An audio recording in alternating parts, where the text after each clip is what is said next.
La'akari da guguwar siyasar shekarar 2023 tana kaɗawa a cikin yanayi na rashin tsaro, ƙungiyar Rajin Samar da Tsaro da Shugabanci Mai Nagarta ta Jihar Kebbi ta shirya wani taro domin ilmantar da mutane akan sanin muhimmancin tsaro da zama lafiya a faɗin ƙasa. A lokacin da yake gabatar da jawabi a babban ɗakin taro na masaukin shugaban ƙasa da ke birnin Kebbi, shugaban ƙungiyar Alhaji Ciso na Yaya Ambursa ya bayyana cewa yanayin da ake ciki na rashin tsaro da taɓarɓarewar shugabanci shi ya sanya su suka ƙirƙiro wannan ƙungiya domin ba da tasu gudunmawa na ganin an shawo kan yanayin da suka siffanta a matsayin rashin ƙwarewa daga shugabanni.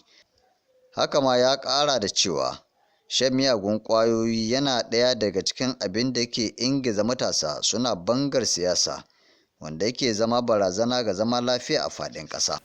So shi na maka cewa duk da matsaloli dai kusan umar aba'isan su a rashin kyakkyawar shugabanci.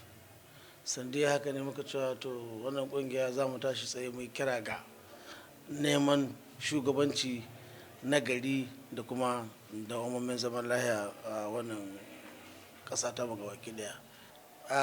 Ni duk mu kiran da muke yi muna kira ne bisa ga al'umma talakawa masu kati jihar ƙuri'a. A lokacin da suke gabatar da kasidunsu daban-daban, masana sun nuna rashin jin daɗinsu akan ɗabi'ar wasu mutane wayanda suna ji suna gani suka yarda su bayar da bayanai ga 'yan ta'adda domin kashe wayanda ba su je ba su gani ba.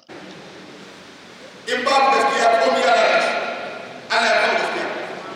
Shi yasa daga cikin darajar sarki duk wani mawaƙin sarki ne da sarki za ka ja ce mai gaskiya ko ba kawai. 'Yan siyasa za ka hoton sa ce mai gaskiya ne ko amana. Amma ba ma ta mai mulki amana a harafa amma ba shi da gaskiya. Shi na yawa.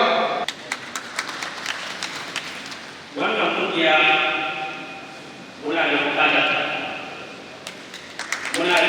irin kuma muna kira musamman da shugabanni da masu abun hannunsu da talakawa ku haɗa ƙarfi domin ƙarfafi waɗanda suka zo da wannan tunani da wannan kungiya domin ƙoƙarin wanzar da zaman lafiya da kawo jagoranci daga cikin wannan kuma.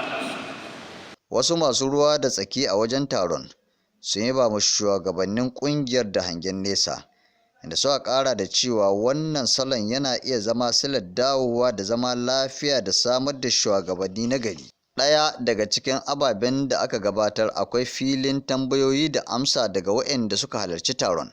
Daga birnin Kebbi, Safiyanu Adamu Koko, labarun NTA.